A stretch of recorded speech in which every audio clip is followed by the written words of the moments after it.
En el nombre del Padre, del Hijo y del Espíritu Santo. Amén.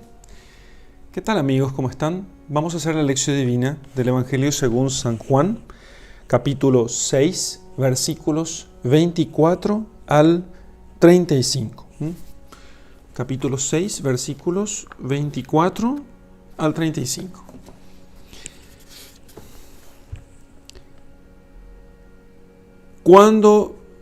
Todo lo que vamos a leer ahora es todos los eventos posteriores a la multiplicación de los panes, ¿sí? Así ya nos ubicamos mientras escuchamos todo esto. Cuando pues la muchedumbre vio que Jesús no estaba allí, ni tampoco sus discípulos, subieron en las barcas y fueron a Cafarnaún buscando a Jesús. Y al encontrarlo del otro lado del mar, le preguntaron: Rabí, ¿cuándo llegaste acá? Jesús les respondió y dijo: en verdad os digo, me buscáis no porque visteis milagros, sino porque comisteis de los panes y os hartasteis.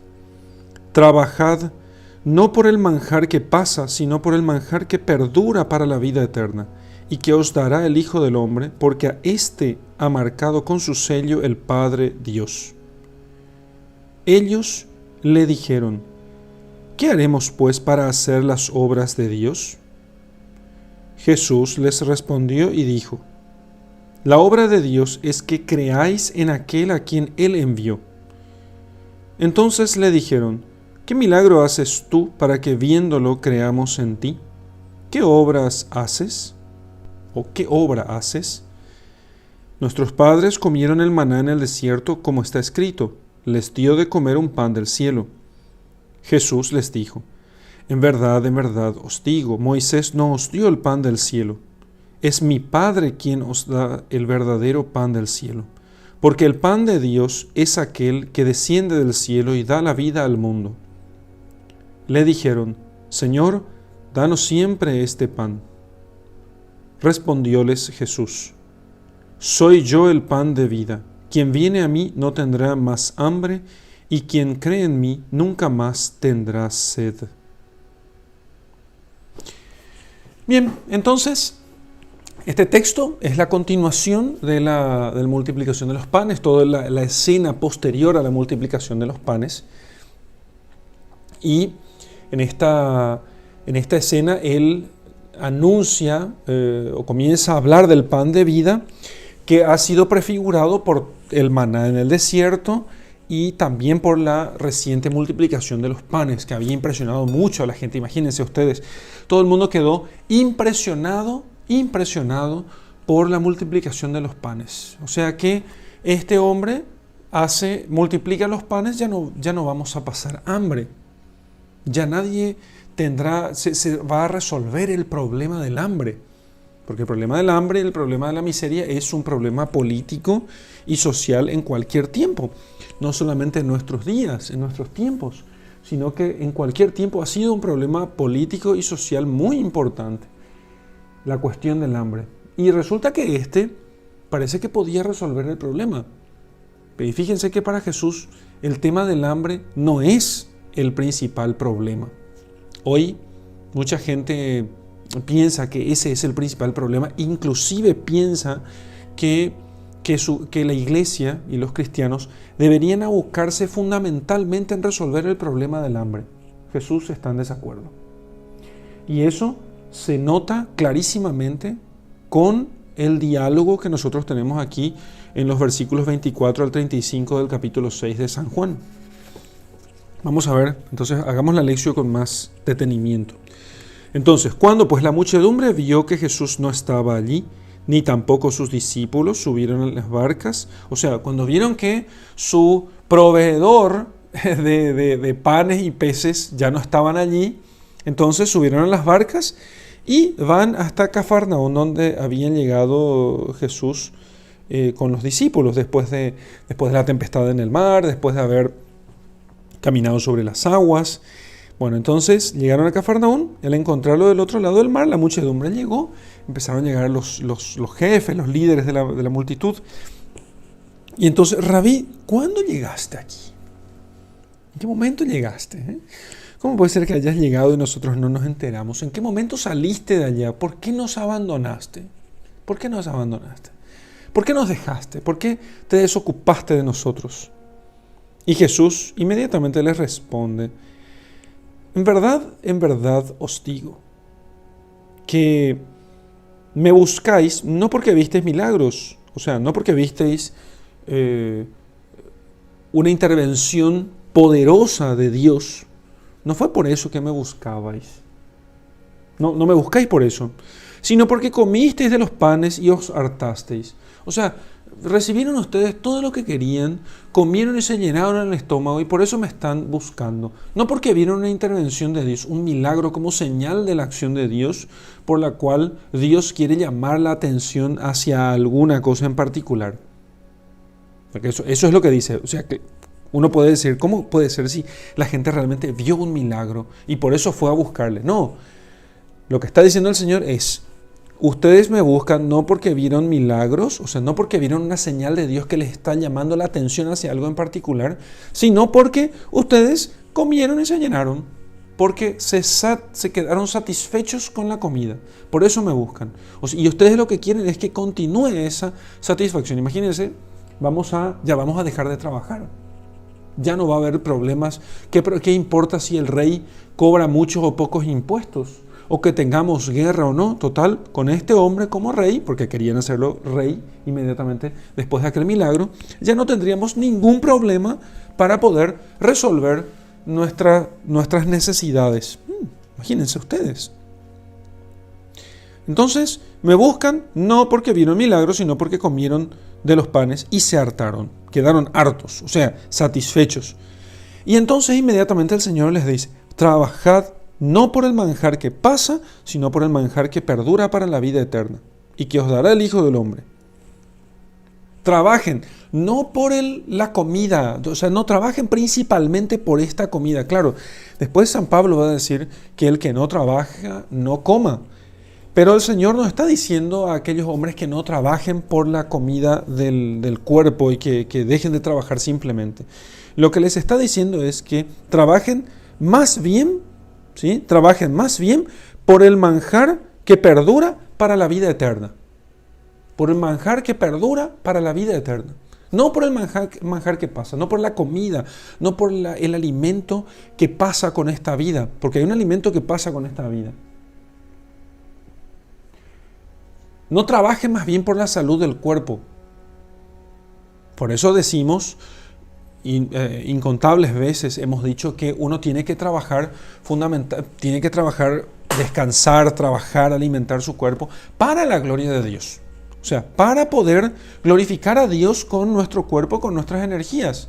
No simplemente para poder satisfacer nuestro cuerpo y sentir que estamos satisfechos. Eso es lo que significa trabajen no por el alimento del cuerpo, sino por el alimento que perdura para la vida eterna. Porque hay cosas, así como dije, que se mantienen solamente para esta vida, pero hay otras cosas que se mantienen para la vida eterna. Entonces, ¿cómo yo trabajo? ¿Cómo podríamos trabajar nosotros por la vida, por el alimento, el manjar que perdura para la vida eterna, si también tenemos que alimentar el cuerpo? Y bueno, solamente si es que alimentamos el cuerpo para con ese cuerpo trabajar por el alimento, el manjar para la vida eterna. Clarísimamente se refiere a la Eucaristía. No hace falta ser demasiado teólogo o muy especialista en Sagradas Escrituras para darse cuenta de eso. Pero ¿cómo podemos trabajar nosotros por la Eucaristía sin trabajar por el alimento del cuerpo? Muy simple.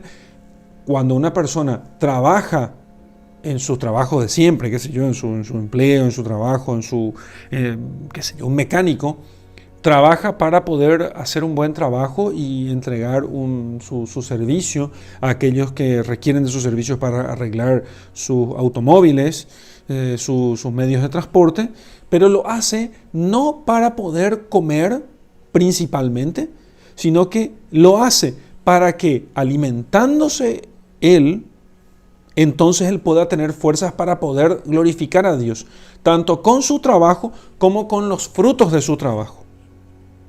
tanto con su trabajo como con los frutos de su trabajo. Entonces Él procura que ese su trabajo no sea solamente para que Él consiga el sustento, que ya es de por sí una cosa buena, o sea, es de razón natural que una persona trabaje por su sustento, pero el Señor quiere que nosotros no miremos las cosas solamente con mirada natural, ¿sí? Quiere que nosotros miremos con mirada sobrenatural, o sea, no solamente trabajemos por el sustento del cuerpo, porque el cuerpo al final se pierde. O sea, por mucho trabajo y esfuerzo que nosotros hagamos, por mucho esfuerzo que pongamos nosotros, tarde o temprano vamos a morir. Lo tengo que decir una vez más, aunque haya mucha gente que realmente se siente incómoda cuando se repite esto. Tarde o temprano vamos a morir.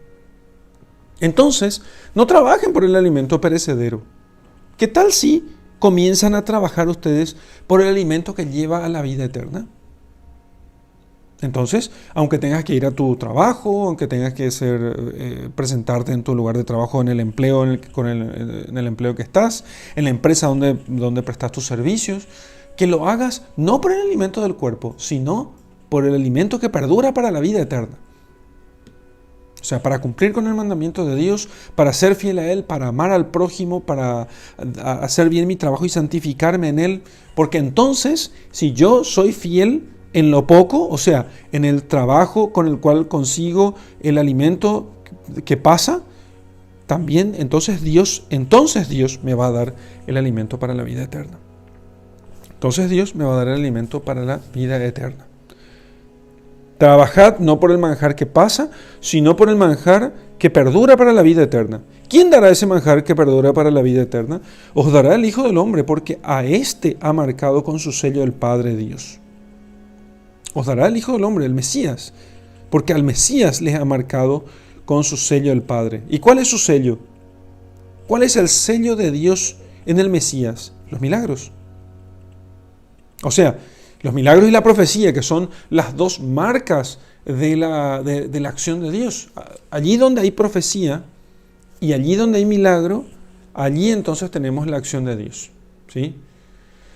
Fíjense que el tema del milagro y la profecía es una cosa tan importante y tan marcadamente de Dios que por eso la iglesia nunca acepta un milagro de buenas a primeras, sino que procura desentrañar el misterio de aquello de tal modo que quede patente que ha sido un milagro y que no ha tenido otras causas simplemente explicables por la razón humana, sino que verdaderamente aquello pueda servir como señal patente de Dios.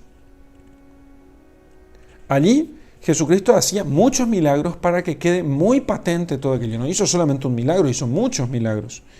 De tal modo que quedara patente que Él estaba con el sello de Dios. O sea, el sello de Dios significa que este viene de Dios. ¿Y qué significa que algo venga de Dios, que algo sea de Dios? Significa que Él tiene dominio sobre todas las cosas. Cuando Jesucristo hace milagros, camina sobre las aguas, cura a los enfermos, sana a los enfermos, devuelve la vista a los ciegos, hace caminar a los paralíticos, resucita a los muertos, cuando multiplica los panes. Lo que él está haciendo con esto es indicar que Él tiene el dominio sobre la naturaleza, que Él tiene el dominio sobre todas las cosas, que Él es el dominador, el dueño y señor de todo lo que existe. Entonces Él tiene el sello de Dios, el sello del Padre. Ellos le dijeron: ¿qué haremos pues para hacer las obras de Dios? ¿Qué haremos para hacer las obras de Dios? ¿Qué haremos para hacer las obras de Dios? Dice el hombre o las personas que están allí. Entonces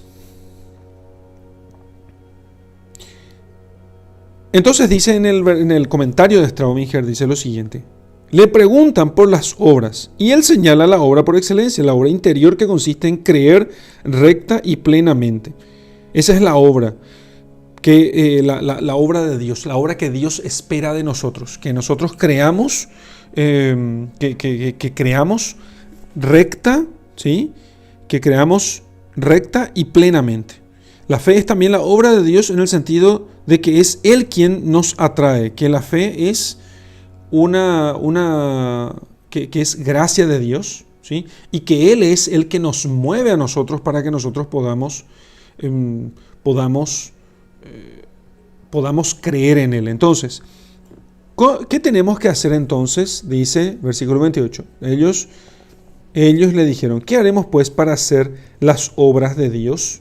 Para ser agradables a Dios, para que nosotros también tengamos, en cierto modo, el sello de Dios. Y Jesús les respondió y dijo, la obra de Dios es que creáis en aquel a quien Él envió. O sea, la obra de Dios es que creáis, la obra de Dios es que creáis en aquel a quien Él envió. Entonces,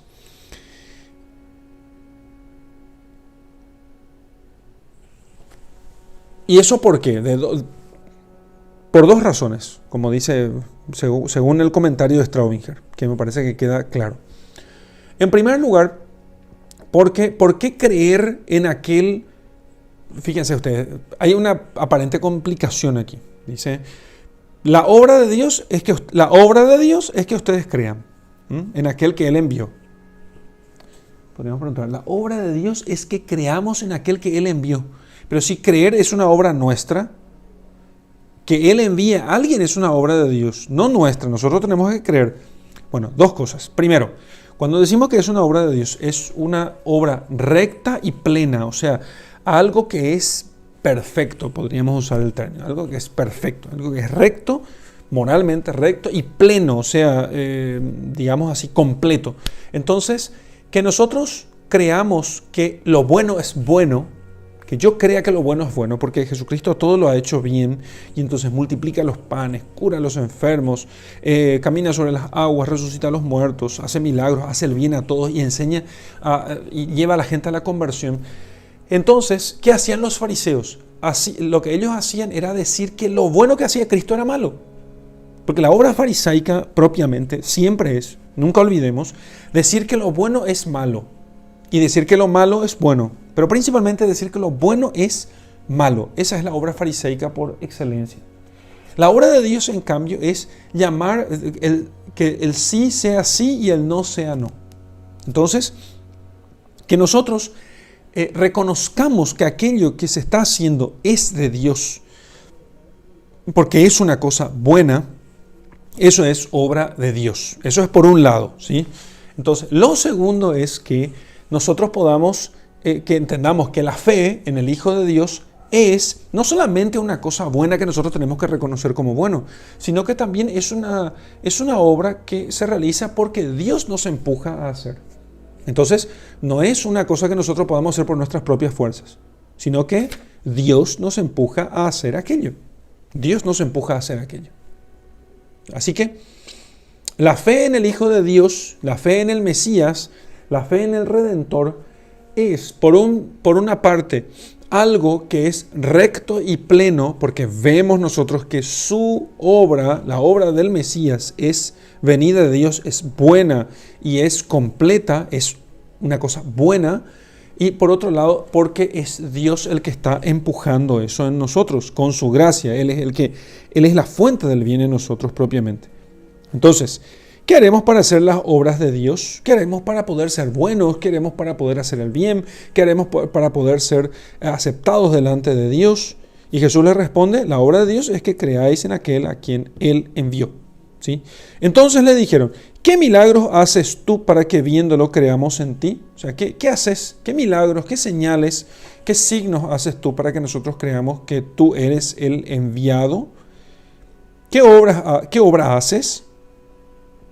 Nuestros padres comieron el maná en el desierto, como está escrito. Nuestros padres comieron el maná en el desierto, como está escrito. Les dio de comer un pan del cielo.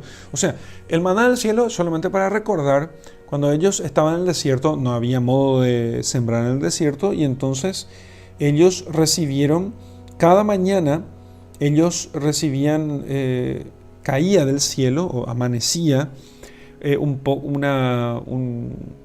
como si fuese el algodón dulce, pero era algo más bien granulado, que ellos quedaba como una especie de capa de rocío, y entonces ellos podían juntar sobre las piedras y sobre algunos arbustos que no eran comestibles propiamente, y entonces ellos podían juntar esto y juntaban para el día, no podían juntar para el día siguiente porque se descomponía.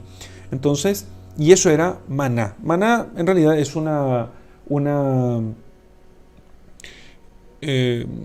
¿cómo se llama? Una palabra onomatopéyica, más o menos, porque los hebreos cuando vieron dijeron, Manhu, ¿qué es esto? ¿Qué es esto? Que entonces quedó el nombre de aquello como maná. ¿Qué es esto? Pero sobre todo porque es una interjección, es una cosa, ¿qué es esto? ¿No? ¿Qué es esto? ¿Cómo puede ser que en el medio del desierto nos caiga alimento del cielo? Porque realmente Dios quiere que nosotros, o sea, es una cosa asombrosa, impresionante. Bueno, entonces, nuestros padres comieron el maná en el desierto, o sea, una comida venida del cielo enviada por Dios para poder sustentar la vida de los hebreos, y les dio de comer un pan del cielo. Y Jesús le dijo, bueno, en verdad, es cierto, aquella señal era impresionante y por eso los hebreos creían en Jesús, en Moisés. Por eso creían en Moisés, porque Moisés él era el líder de ellos, y digamos así que por su intermedio, entonces ellos reciben de Dios el maná. Entonces, así queda garantizado que Moisés hacía la obra de Dios y que él era amigo de Dios y que efectivamente podía creerse en él como quien hablaba de parte de Dios. Entonces, por eso le pregunta, ¿cuál es tu obra para que creamos en ti? Nuestros padres comieron el maná en el desierto, como está escrito, y les dio Moisés. Les dio de comer un pan del cielo.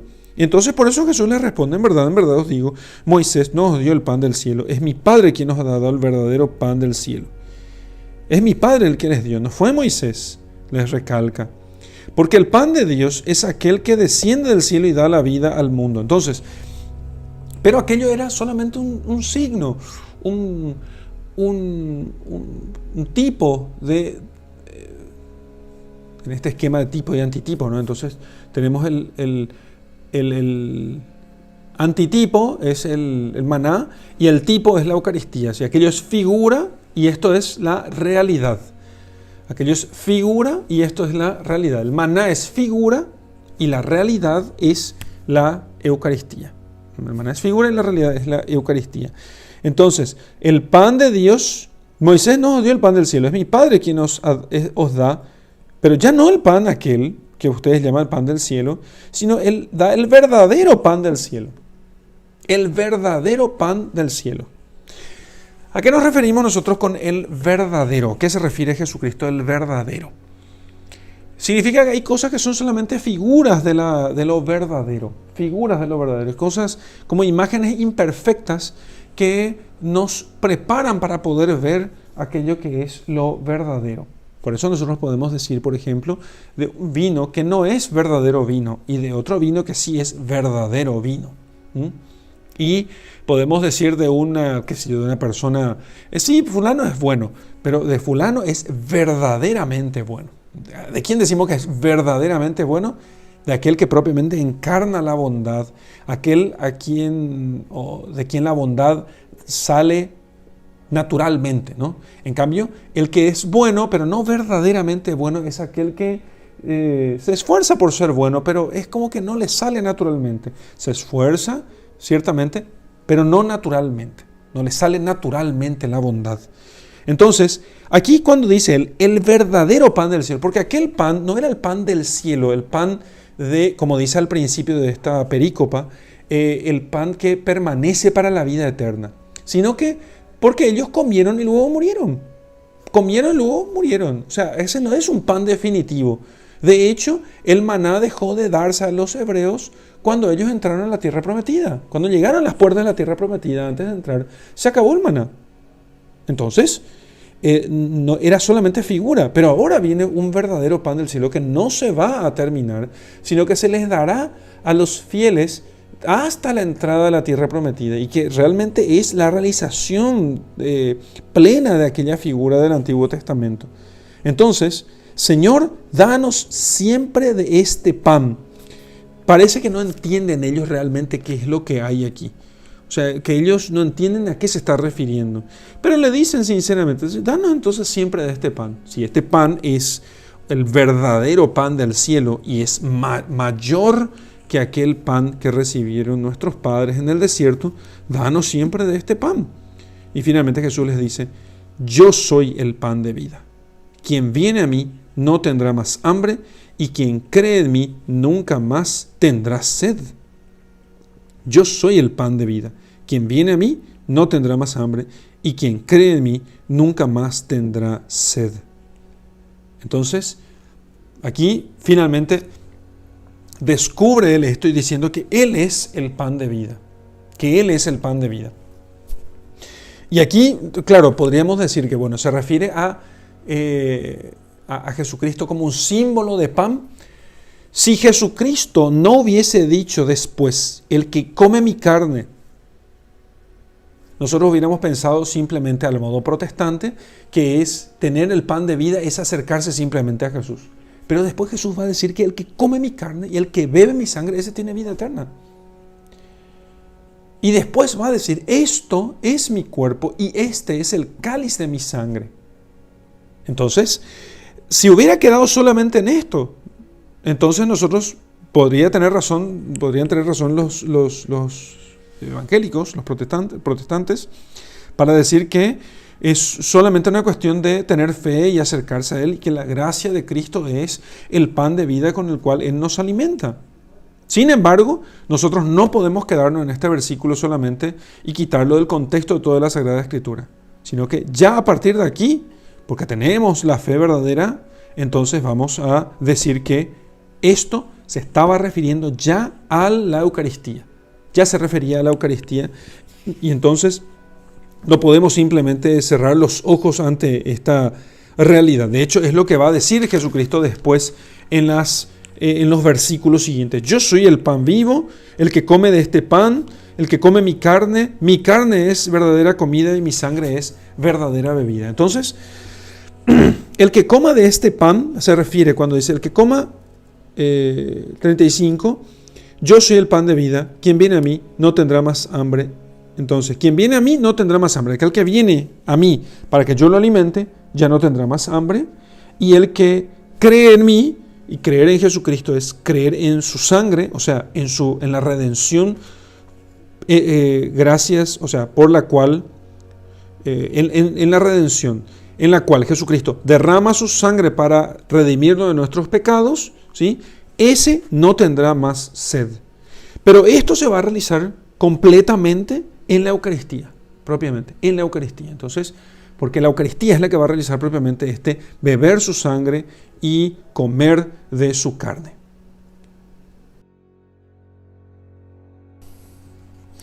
Bien, amigos, vamos a meditar ahora el texto que acabamos de leer.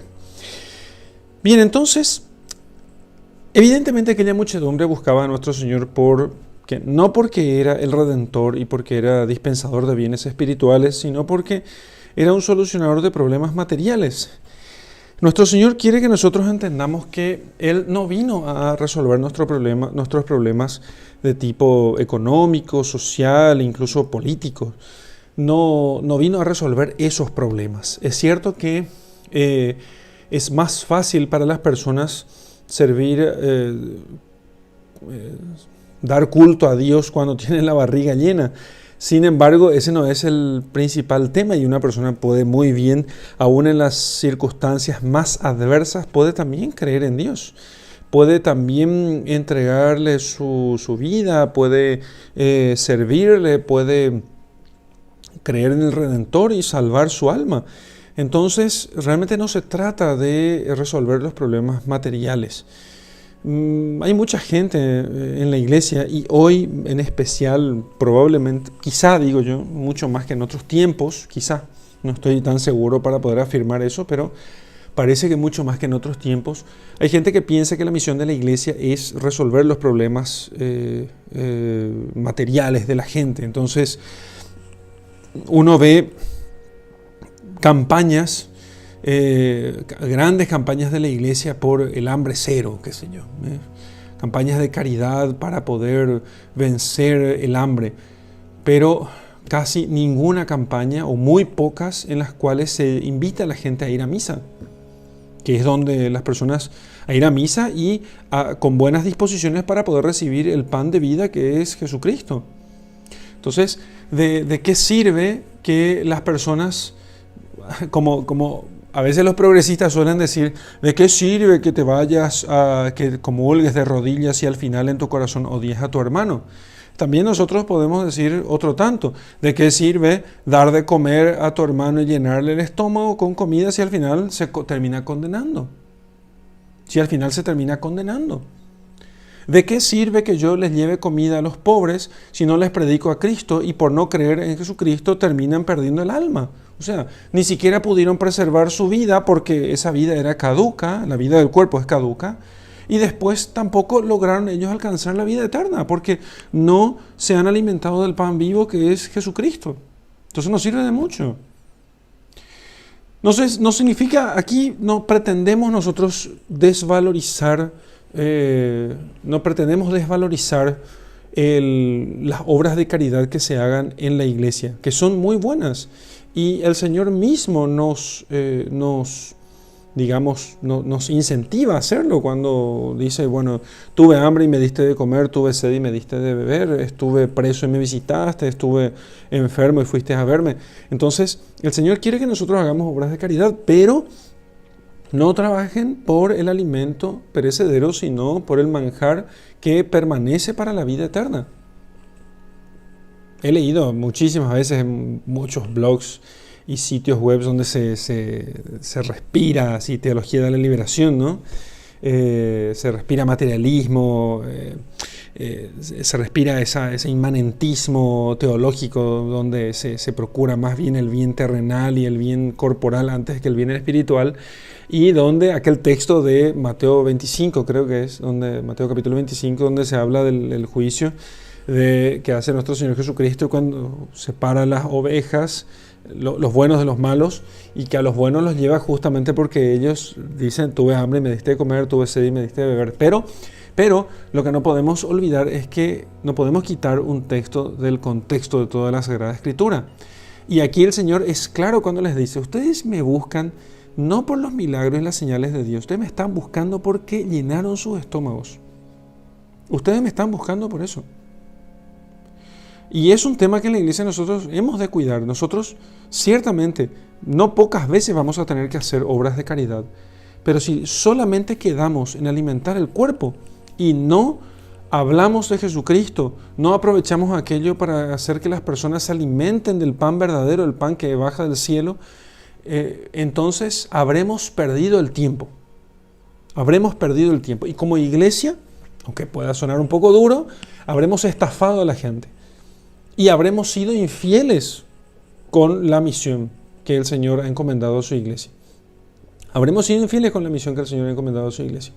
Porque el Señor no nos envió a dar de comer a los hambrientos, a dar el pan material. Nos envió a dar el pan para la vida eterna. Nos envió a dar el pan para la vida eterna. Porque todos van a pasar. O sea, todos, absolutamente todos, sin excepción, todos aquellos que recibieron alimento de manos de la iglesia, de religiosos, de religiosas, de sacerdotes, de laicos comprometidos en las obras de caridad, todos, absolutamente todos murieron. Todos murieron. Sí, se les dio un poco más de vida digna, pitos y flauta, pero todos murieron sin excepción. Mi pregunta es, ¿cuántos se salvaron? Porque no es que uno por ser pobre se salva, no. Uno se salva porque cree en Jesucristo, porque puede ser muy pobre como quiera, pero ser un tremendo desgraciado y no tener la fe verdadera y además no arrepentirse de sus pecados, les aseguro. Por muy pobre que sea y por mucho que aparezca en las fotos de las instituciones de caridad mostrando cómo en él está Jesucristo, esas fotos no son el juicio de Dios. No son el juicio de Dios. Y por mucho que los sacerdotes nos quitemos fotos con esos pobres para decir, ay, he servido a Jesucristo aquí, si él no cree en Jesucristo, no se arrepiente de sus pecados. Ese pobre, a quien en Paraguay le llamamos el humilde, la gente humilde, porque en Paraguay lamentablemente tenemos un problema con el término humildad. Nosotros usamos el término humilde como pobre. Pero ese que es humilde, entre comillas, se termina condenando por soberbio. O sea, por no creer en Dios, por no cumplir sus mandamientos. No se va a salvar así nomás, solamente porque recibió un plato de comida en un comedor popular. Porque no trabajó por el manjar para la vida eterna. como toda esta gente. Ustedes imagínense lo que es escuchar a Jesucristo y comer del pan multiplicado por Jesús. Y la gente suele hacer broma. Imagínense ustedes esa gente que estuviera en ese momento y hiciera esa broma. No, yo comí del pan que multiplicó Jesucristo. No, pero ese pan era solamente figura. ¿Pudiste comer dignamente el pan que es Cristo mismo? ¿El pan de vida que es Cristo mismo? No, entonces no tenés la vida eterna. Podrás jactarte mucho de estar en el día de la multiplicación de los panes, pero no tenés la vida eterna. Morirás como todos, como pobres y ricos, como justos y pecadores, pero te condenarás. Ese es el punto central. Y nosotros, como iglesia, tenemos que entender que si nosotros no aseguramos realizar la misión para la cual el Señor nos ha llamado, la misión encomendada a nosotros, entonces habremos perdido todo nuestro tiempo. Repito, ¿se puede hacer obras de caridad? Sí, se puede, se debe muchas veces, qué sé yo. Durante la pandemia me tocó, durante las restricciones más fuertes del tiempo del coronavirus, sobre todo el primer año, me tocó a mí coordinar la distribución de alimentos para ollas populares, dar de comer, o sea, coordinar más bien la distribución de 60.000 platos de comida a la semana. Es mucho, a mí me tocó hacerlo. Pero aquello puede ser una cosa muy buena, incluso meritoria si lo hago para la gloria de Dios. Sin embargo, esa gente, porque recibió un plato, a cualquiera de esas 60.000 personas, por haber recibido un plato de comida de mi parte, no se salva por eso. Se van a salvar solamente si es que ellos creen en Dios y cumplen sus mandamientos. Imagínense qué pérdida para mí va a ser si yo no logré por lo menos que uno se convierta. Si yo no lograra que por lo menos uno se convierta, aunque sea el tipo que trabajaba conmigo, habrá sido realmente un desperdicio de energías.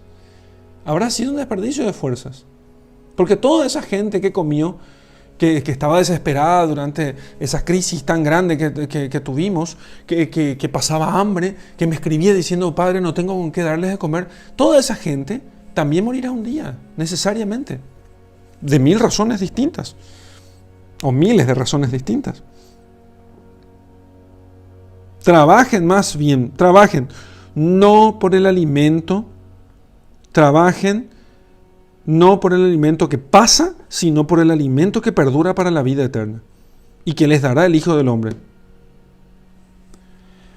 No por el alimento que pasa, sino por el alimento que perdura para la vida eterna. Entonces todos nuestros esfuerzos tienen que ser realmente para dar de comer con el alimento que perdura para la vida eterna a la gente. Y también nosotros, porque yo también tengo que trabajar día tras día para poder alimentarme con el pan que me alcanza la vida eterna. Ese es el objetivo central de mis esfuerzos.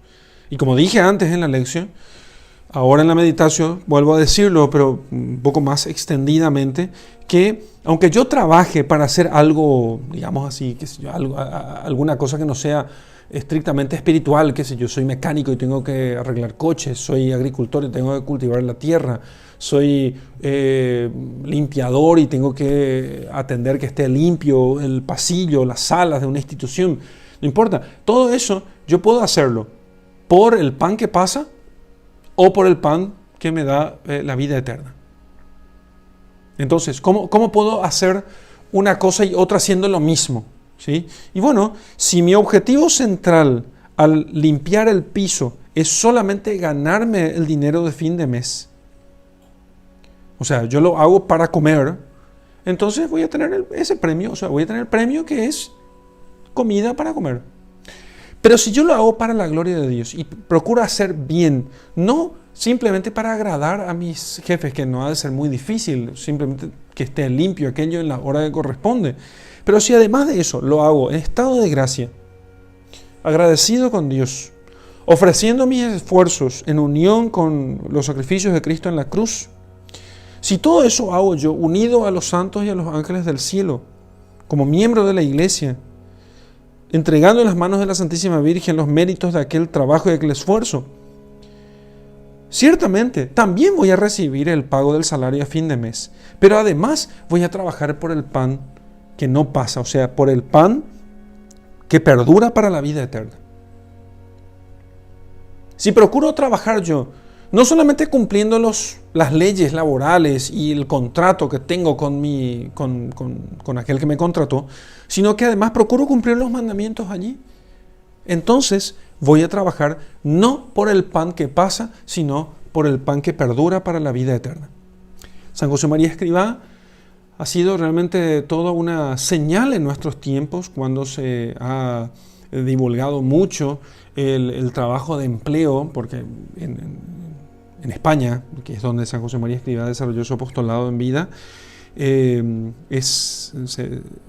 ha aumentado mucho la densidad poblacional en las grandes ciudades, en cambio se ha despoblado mucho el campo, y entonces su predicación fue realmente llamar la atención acerca de la posibilidad de santificarse en el trabajo en medio del mundo.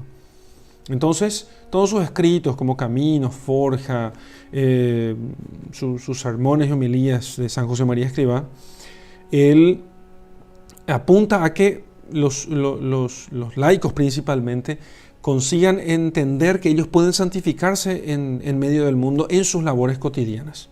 Eso es justamente porque es posible, aún trabajando para el alimento que pasa, no dejar de trabajar al mismo tiempo por el alimento que no pasa, cumpliendo los mandamientos, ofreciendo todas esas cosas a Dios, haciéndolas en unión con Jesucristo, ¿sí? Bajo la mirada de los santos. Todo eso nos permite trabajar por el pan que no pasa. Entonces, imagínense ustedes, realmente no podemos nosotros pasar por esta vida trabajando solamente por el pan que pasa, porque moriremos un día. Bueno, ¿quién no quisiera juntar dinero y que no se devalúe el dinero? Qué sé yo, una moneda de 50 guaraníes. Bueno, esta es una moneda de 500 guaraníes.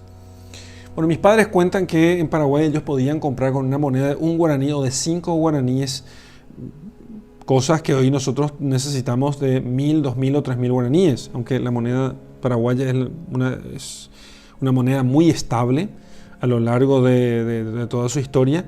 Sin embargo, aún así es inevitable la devaluación. Esta moneda de 500 guaraníes con la cual hoy completamos un poco el precio de algunas cosas, no se puede comprar gran cosa con 500 guaraníes, pero esta moneda tendrá tanto valor como 5 guaraníes dentro de 15 o 20 años, o 30 años. 5 guaraníes, ¿qué se compra con 5 guaraníes? Nada. Con 500 guaraníes se completa el precio, pero no se compra nada propiamente. Entonces, pero dentro de 20 o 30 años, quizá, esto no valdrá nada. ¿Quién no quisiera juntar dinero, juntar riquezas que no se devalúen? Por eso los empresarios acostumbran comprar cosas que no se devalúan, sino que al contrario se valorizan a lo largo del tiempo, como los bienes inmuebles, por ejemplo.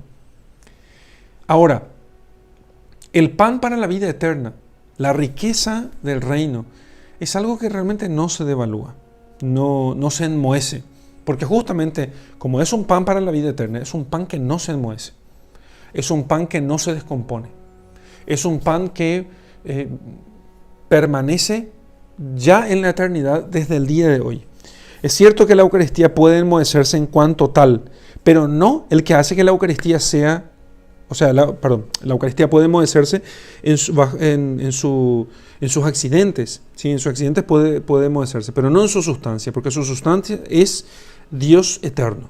El Hijo de Dios eterno es la sustancia de la Eucaristía. Entonces, esa sustancia no puede enmohecerse, no puede descomponerse. Verdaderamente lo que nosotros probamos en el pan del cielo es algo que es eterno. Entonces, trabajemos por eso. Que yo trabaje toda la semana para mantenerme en gracia y para ser fiel a Dios, de tal modo que yo sea digno de poder comulgar la Eucaristía el domingo. Eso es haber entendido que hemos de trabajar no por el pan que pasa, sino por el pan que permanece para la vida eterna. Todos mis esfuerzos durante toda la semana son ¿para qué? Para que yo sea digno de recibir la Eucaristía. para que yo sea digno de comulgar el cuerpo y sangre de Cristo. A eso se refería nuestro Señor cuando reprendía a aquellos. Por otra parte, otro aspecto del texto, otro elemento del texto es el reclamo que le hacen ellos. Bueno, ok, está bien todo lo que estás diciendo. ¿Qué haremos pues entonces para poder hacer esto verdadero, para poder hacer esto que estás diciendo? Entonces, crean en aquel que Él envió, les dice el Señor. Y entonces, ya que estás refiriéndote a vos, crean en mí, estás diciendo, ¿qué hiciste para que viéndolo nosotros creamos?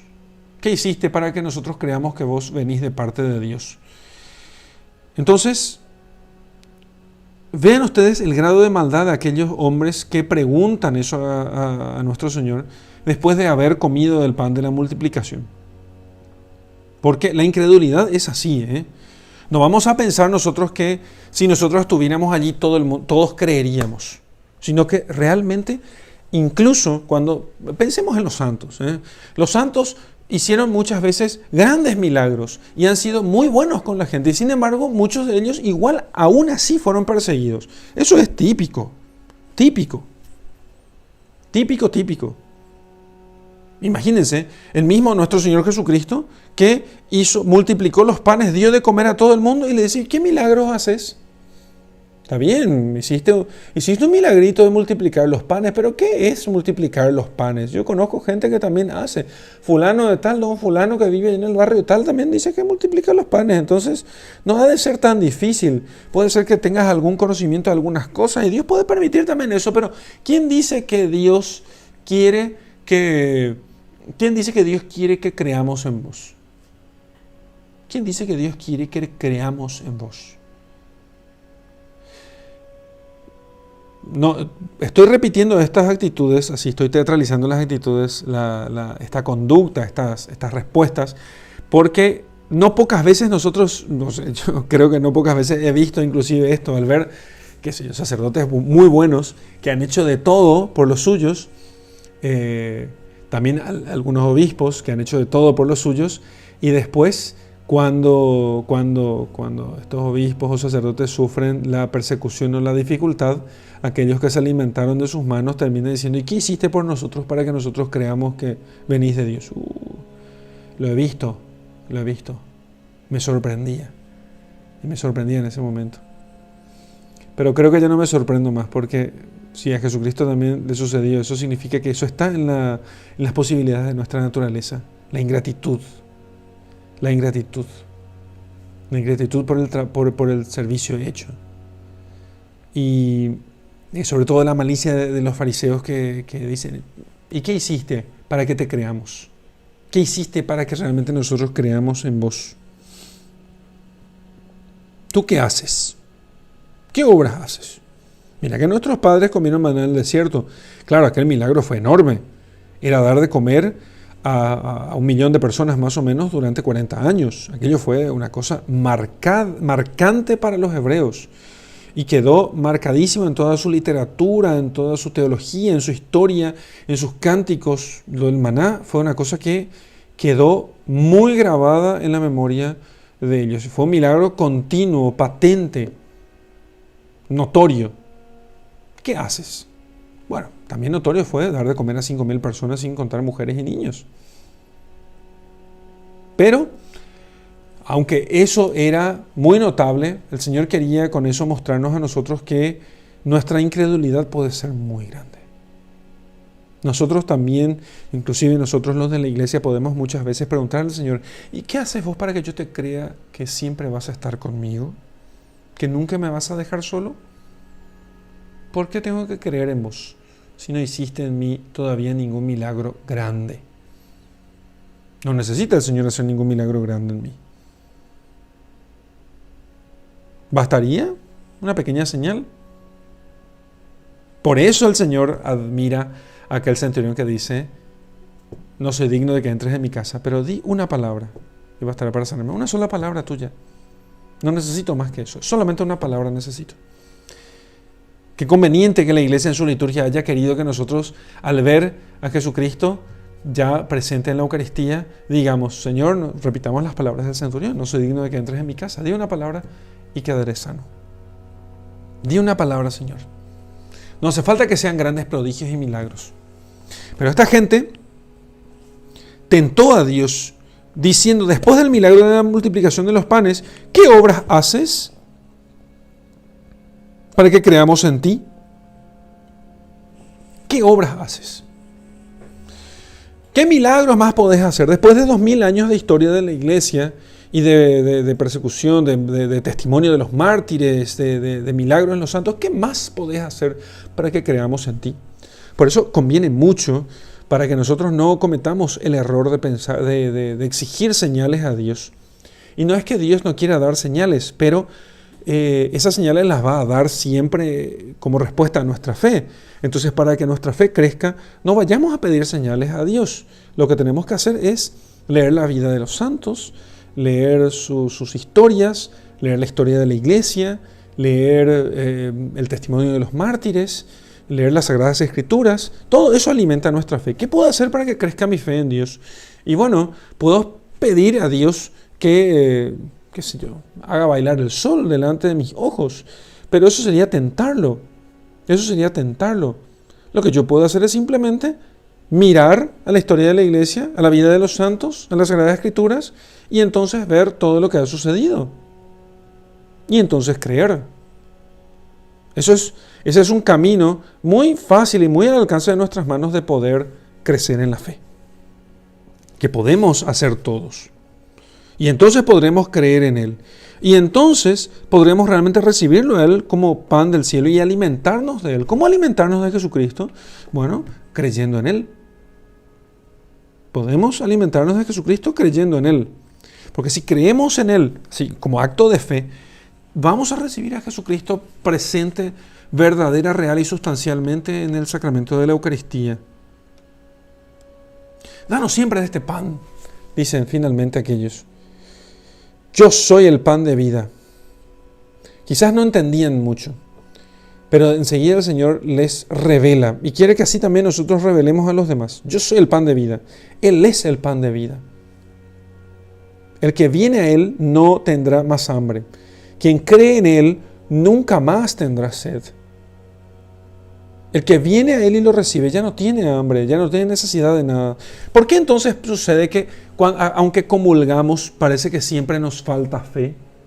Alguno puede pensar eso, que aunque comulga parece que su fe no crece, no logra vencer sus pecados, no logra hacerse más santo.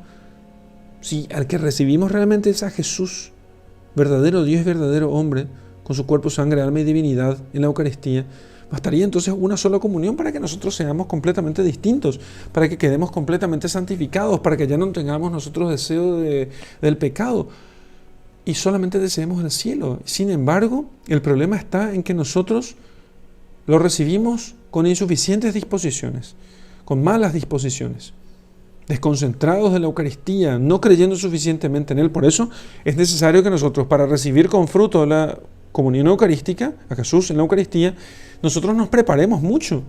No basta, es bueno ir a misa como punto central del desarrollo de nuestra fe, pero en realidad nunca vamos a aprovechar bien la misa y la comunión eucarística y a Jesús, a quien nos acercamos para poder alimentarnos de Él, si no nos preparamos antes. Es necesario prepararse antes. La preparación previa a la comunión nos dispone a recibir mejor. Y si lo recibimos mejor, con una fe crecida, con un amor más encendido, con confianza mayor, entonces los frutos van a ser mejores. El tema es que nuestras disposiciones son siempre muy imperfectas. Eso es lo que puede explicar esto. ¿Por qué no se da esto de que el que viene a mí ya no tendrá hambre? Entonces, porque muchas veces nosotros vamos a la comunión eucarística, a veces no por Él, sino porque no vayan a creer que aquellas personas que dicen, ay, como yo necesito a Jesús, lo necesito, lo deseo, quiero recibir a Jesús, y se va y comulga en pecado y eso. No, eso no es ir a Jesús. Eso no es ir a Jesús. Ir a Jesús es dejar el pecado. Ir a Jesús, realmente ir a Jesús, es acercarse a Él con la determinación de unirse a Él. Eso es ir a Jesús. El que fuera con una determinación total, perfecta, de unirse a Él, de cumplir sus mandamientos, de alejarse de todo pecado, verdaderamente ese no tendría más hambre. Pero ¿quién de nosotros realmente tiene esa disposición? Y eso porque no nos preparamos. A todos nos pasa. Nos preparamos poco y quizá nada. Por eso llegamos tarde a la iglesia, a la misa, porque no nos vamos con tiempo para poder prepararnos. Entonces, nunca va a suceder esto de que recibimos a Jesús y ya no tenemos hambre. Y creemos en Él y ya no tenemos sed, ya no necesitamos de otra cosa. Porque siempre nuestras disposiciones son muy imperfectas.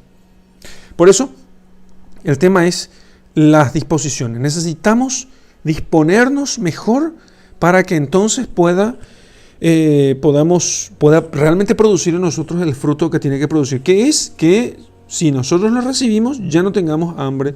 Y si creemos en Él, ya no tenemos sed. ¿Qué significa esto de creer en Él y ya no tener sed? Aparte de lo que ya dije, creo que puede ser, podemos meditar bastante en eso. El que cree en Él, yo inclusive lo que haría en mi meditación personal, fuera de cámaras, sería repetir esa frase muchas veces. El que cree en mí ya no tendrá sed.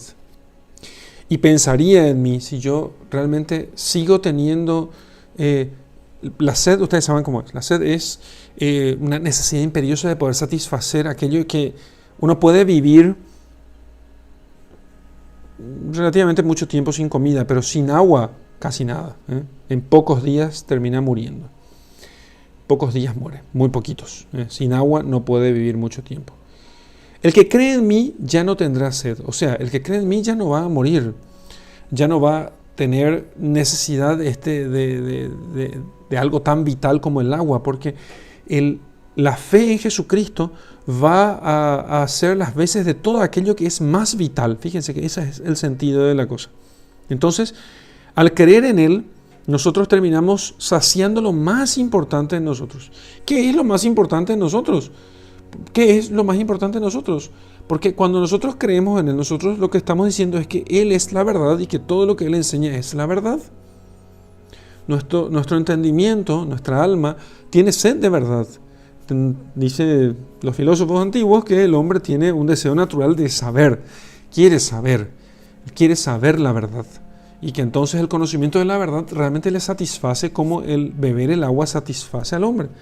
Entonces, al creer en Él, nosotros todavía no tenemos el conocimiento de la esencia divina. Todavía estamos viendo como a través de un espejo, pero la fe en Dios, en Jesucristo, lo que hace es ya hacernos ver, ¿sí?, algo del cielo. Es como ver el cielo por el ojo de una cerradura. Y eso nos sacia. Pero para eso es necesario que nosotros creamos, que veamos a través de la fe. Que veamos a través de la fe. Y todos estos ejercicios que hacemos con la lección divina, con la oración, con la meditación, lo que hace es ejercitarnos en el creer. Porque estamos haciendo esto, en primer lugar, creyendo que esto es palabra de Dios. Creyendo que esto es palabra de Dios. Entonces, al ver la verdad, nosotros creemos en Él. Y en la medida que más creemos en Él, saciamos nuestro deseo que tenemos de conocer la verdad. Por eso nunca hay que dejar de hacer la lección divina, nunca. Porque solamente así nosotros podremos realmente saciar nuestro deseo de verdad. El deseo que nosotros tenemos de conocer la verdad. Y la verdad está en Jesucristo. Yo soy el camino, la verdad y la vida. Yo soy el camino hacia la verdad, y aquel que alcanza la verdad, ese tendrá la vida eterna. Y eso es el saciar la sed de la que está hablando aquí nuestro Señor Jesucristo. Hasta aquí nuestra meditación.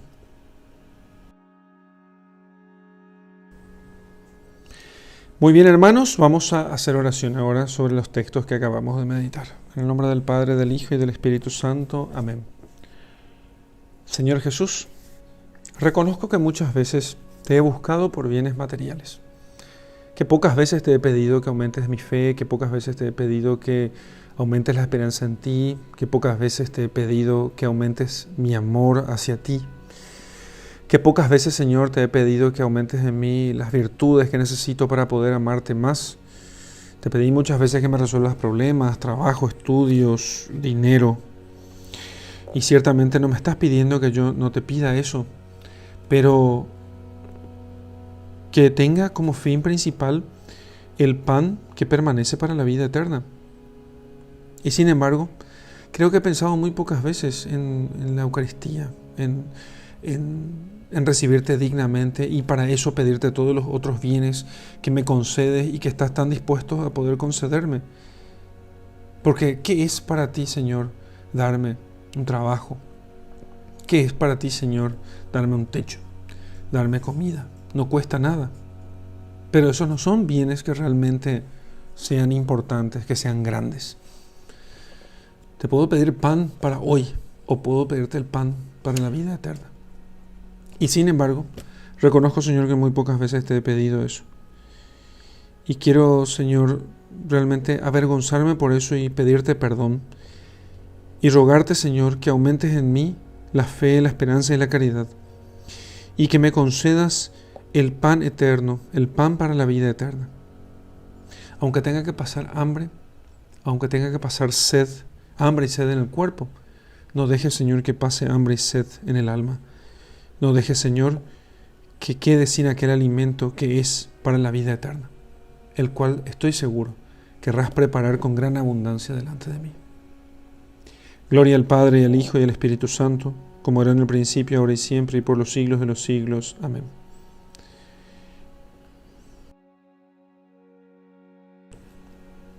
Vamos a hacer ahora la contemplación. ¿Y qué vamos a contemplar?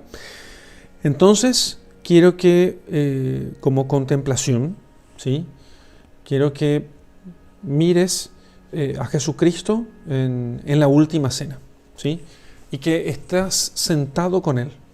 Sentado con Jesucristo en la última cena, están todos los apóstoles y sos el 13º apóstol. Te vas a sentar entonces y allí quiero que escuches cuando Jesucristo dice: esto es mi cuerpo que será entregado por ustedes. Este es el cáliz de mi sangre que será entregado por ustedes.